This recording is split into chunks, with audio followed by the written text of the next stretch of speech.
بسم اللہ الرحمن الرحیم۔ میرے مسلمان بھائیوں اور بہنوں، آج ہم سورۃ فاتحہ کی فضیلت کے متعلق بات کریں گے۔ میرے بھائیوں، سورۃ فاتحہ یعنی الحمدللہ یہ قرآن پاک کی بہت فضیلت والی سورہ ہے۔ یہ تمام سورتوں سے افضل ہے۔ آپ صلی اللہ علیہ وسلم نے فرمایا کہ چاروں آسمانی کتابوں یعنی توراۃ، زبور، انجیل اور قرآن میں اس سورت جیسی کوئی سورت نازل نہیں ہوئی۔ اللہ تعالیٰ فرماتے ہیں وَلَقَدْ أَعْطَيْنَاكَ سَبْعًا مِّنَ الْمَثَانِي وَالْقُرْآنِ الْعَظِيمِ۔ اے نبی، ہم نے آپ کو سبع مثانی اور قرآن مجید دیا ہے۔ اس سبع مثانی سے مراد سورۃ فاتحہ ہے۔ آپ صلی اللہ علیہ وسلم نے فرمایا کہ بغیر سورۃ فاتحہ کے نماز ہی نہیں ہوتی۔ اب دیکھیں نا، کوئی بھی نماز جس میں سورۃ فاتحہ نہ پڑھی جائے وہ نہیں ہوتی۔ اس کے علاوہ آپ نے فرمایا آخر سورۃ فی القرآن الحمدللہ رب العالمین۔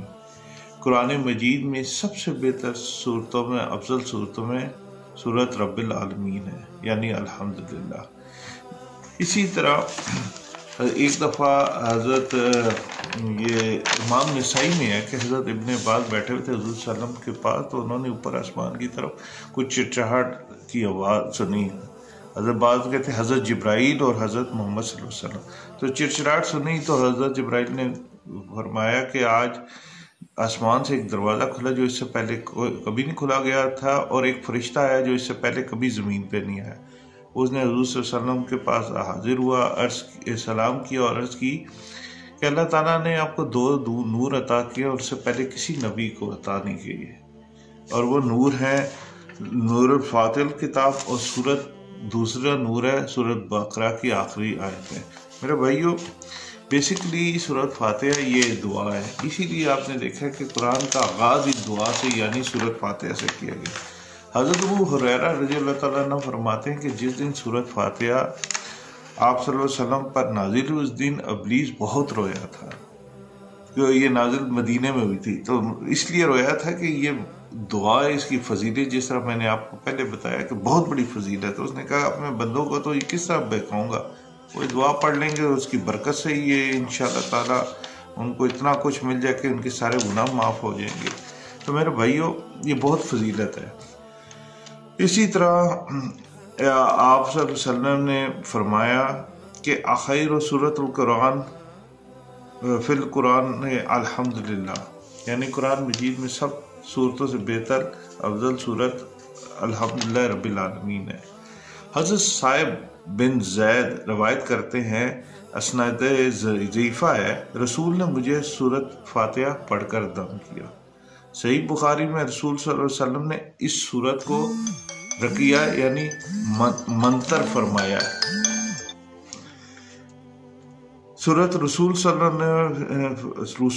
علیہ وسلم نے فرمایا کہ سورۃ فاتحہ ہر بیماری کے لیے شفا ہے۔ ایک روایت اور ہے کہ قرآن سب دعاؤں سے بہتر دعا ہے، یعنی سورۃ فاتحہ قرآن میں سب دعاؤں سے بہتر دعا ہے۔ اور اسی طرح اسناد ضعیفہ میں ہے کہ جب تم نے سورۃ فاتحہ اور سورۃ احد پڑھ لیا تو سوائے موت کے ہر آفت سے مامون ہو گئے۔ سورۃ فاتحہ کی خاصیت یہ ہے کہ ہر آفت سے اور ہر مصیبت سے، ہر بیماری سے، ہر وبا طاعون سے اگر آپ بسم اللہ سورۃ فاتحہ دو بار پڑھ کے دم کریں تو اللہ کے حکم سے اس سے شفا ہوتی ہے۔ علامہ ابن عربی فرماتے ہیں کہ مغرب کے فرض و سنت کے بعد اسی جگہ پر بیٹھے ہوئے اگر 40 مرتبہ سورۃ فاتحہ کو پڑھے تو اس جگہ سے اور اس جگہ سے اٹھے نہیں تو اللہ تعالیٰ سے جو بھی حاجت یا جو بھی دعا مانگے گا وہ دعا قبول ہوگی۔ اور اگر قیدی 121 مرتبہ پڑھ کر بیڑی پہ یا جو اس پہ زنجیر جس سے باندھا گیا ہے اس پہ 10 بار دم کرے تو اللہ کے حکم سے بہت جلد وہ رہا ہو جائے گا۔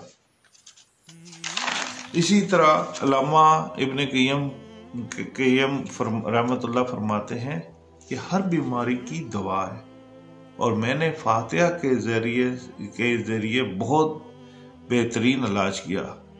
شفا میں اس کی عجیب تاثیر پائی جاتی ہے۔ حضرت انس رضی اللہ تعالیٰ عنہ فرماتے ہیں کہ ایک مرتبہ نبی کریم سفر کے دوران ایک جگہ اپنی سواری سے اترے تو قریبی ایک اور شخص اپنی سواری سے اترا اور آپ صلی اللہ علیہ وسلم نے اس کو مخاطب کرتے ہوئے فرمایا کہ اگر تمہیں قرآن پاک کے افضل حصے کے بارے میں نہ بتاؤں؟ اس شخص نے کہا جی حضور ضرور عرض کیجیے۔ آپ نے فرمایا الحمدللہ رب العالمین کی، آپ نے اس کو تاکید کی اور اس کی تلاوت فرمائی۔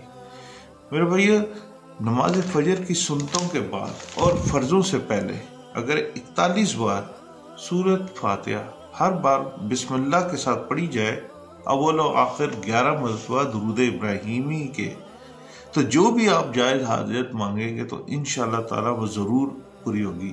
یہ عمل آپ 40 دن تک کرنا ہے آپ نے۔ اسی طرح اولاد نرینہ سے اگر محروم والدین روزانہ 101 مرتبہ سورت کوثر اور 11 مرتبہ سورت فاتحہ اول و آخر درود کے ساتھ پڑھیں تو انشاءاللہ تعالیٰ اولاد نرینہ کی نعمت سے اللہ نوازے گا۔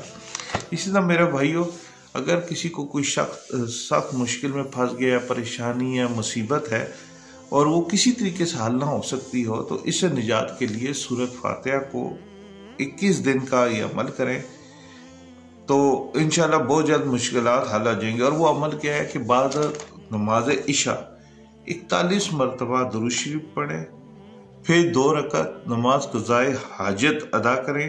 یہ آپ کو نیٹ سے قضائے حاجت جو ہے نماز، اس کا پتہ چل جائے گا۔ پھر 41 مرتبہ درود شریف پڑھیں، پھر سورت فاتحہ 41 مرتبہ پڑھیں، پھر 41 مرتبہ درود شریف پڑھیں۔ یعنی سب سے پہلے کیا ہے، 21 دن کے لیے کرنا ہے آپ نے نماز عشاء کے بعد 41 مرتبہ پہلے درود شریف پڑھنا ہے، پھر صلاۃ الحاجت یعنی 2 رکعت نماز پڑھنی ہے، پھر 14 دفعہ 14 ٹائمز دوبارہ آپ نے درود شریف پڑھنا ہے۔ آگے پیچھے درود شریف 14 ٹائمز ہو گیا، پھر سورت فاتحہ پڑھیں، پھر 14 ٹائم درود شریف پڑھیں۔ یہ وظیفہ انشاءاللہ 21 دن تک کریں، اور یہ شروع کرنا جمعے کی دن، مطلب عشاء کی نماز جو جمعے کے دن والی ہوتی ہے اس میں یہ آپ کریں تو انشاءاللہ تعالیٰ کوئی بھی جو مشکل ہو، جو نہیں حل ہو رہی، وہ انشاءاللہ حل ہو جائے گی۔ آج آپ اپنے یقین کے ساتھ کرنا، انشاءاللہ تعالیٰ اللہ یقین کے ساتھ چیزوں کو کرتے ہیں۔ طب نبی میں اسی طرح علامہ ابن قیم رحمۃ اللہ فرماتے ہیں کہ اگر جسم میں کہیں درد ہو اور درد کی جگہ پر ہاتھ رکھ کر 7 مرتبہ سورت فاتحہ پڑھی جائے تو انشاءاللہ تعالیٰ اس سے بھی آرام ملتا ہے۔ اسی طرح اگر کوئی عورت کا خاوند بہت بد زبان ہو، یعنی گالی گلوچ اور بات جب بھی کرتا ہے بد تہذیبی کی بات کرتا ہے، اور اس کی وجہ سے ساری پریشانی ہے، اور سمجھانے کے باوجود بھی وہ اگر نہیں ٹھیک ہو تو ایسی شخص کی شوہر کی زبان بندی کی غرض سے کہتے ہیں بنولے کے 21 دانے لے کر باوضو حالت میں اول و آخر 3 مرتبہ درود پاک پڑھیں، درمیان میں 21 مرتبہ سورت فاتحہ اور 1 مرتبہ سورہ یاسین پڑھ کر دم کریں، اور یہ بنولے کے دانے گھر میں کسی جگہ دفنا دیں۔ انشاءاللہ تعالیٰ مرتے دم تک شوہر بد زبانی سے باز آ جائے گا۔ تو یہ اولیاء کرام کا یہ ان کی وہ بیسیکلی ان کے تجربے اور ان کی اس کی وجہ سے یہ چیز دیکھی گئی ہے۔ کئی حدیث میں نے یہ چیز نہیں دیکھی، کئی واقع، لیکن یہ بزرگوں کے یہ پریکٹس میں ہے۔ اسی طرح امام نسائی کا جس حضرت عباس کا میں نے آپ کو بتایا تھا، بہت جس سے حضرت فاتحہ کی بڑائی کا، اس کی فضیلت کا ہوتا ہے، جو واقعہ میں نے آپ کو پہلے شروع میں بتایا۔ تو میرے بھائیو، اسی طرح آپ پانی پہ اگر سورت فاتحہ پڑھ کر دم کریں اور پیے تو انشاءاللہ تعالیٰ وہ بھی شفا کا باعث ہوتا ہے۔ میرے بھائیو، یہ ساری چیزیں جو بتائی ہیں سورت فاتحہ کی فضیلت میں بتائی ہیں میں نے، تو اس کی بہت پیاری صورت ہے۔ قرآن بیسیکلی سارا ہی بہت بہترین اللہ کی طرف سے نازل کیا، تو ہر صورت کی اس کے علاوہ ایک علیحدہ تاثیر ہے۔ تو اس سے یہ مطلب نہیں ہے کہ باقی صورتوں کا کوئی درجہ کم ہو جاتا ہے، لیکن ہر صورت کی ایک اپنا فائدے اور وہ ہے۔ تو یہ آج میں نے سورہ فاتحہ کی بات کی ہے، انشاءاللہ تعالیٰ آگے چل کے مختلف صورتوں کے متعلق بھی بات کی جائے گی۔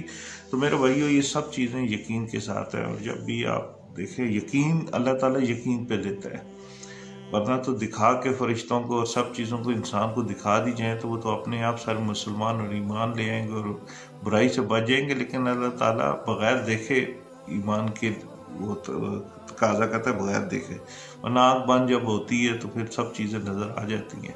تو میرے بھائیو یقین کے ساتھ یہ چیزیں کریں، انشاءاللہ تعالیٰ ان وظائف سے اور سورۃ فاتحہ کے پڑھنے سے فائدہ ہوگا۔ اللہ تعالیٰ آپ کو مجھے آسانیاں تقسیم کرنے کی توفیق عطا فرمائے۔ صدق اللہ العظیم۔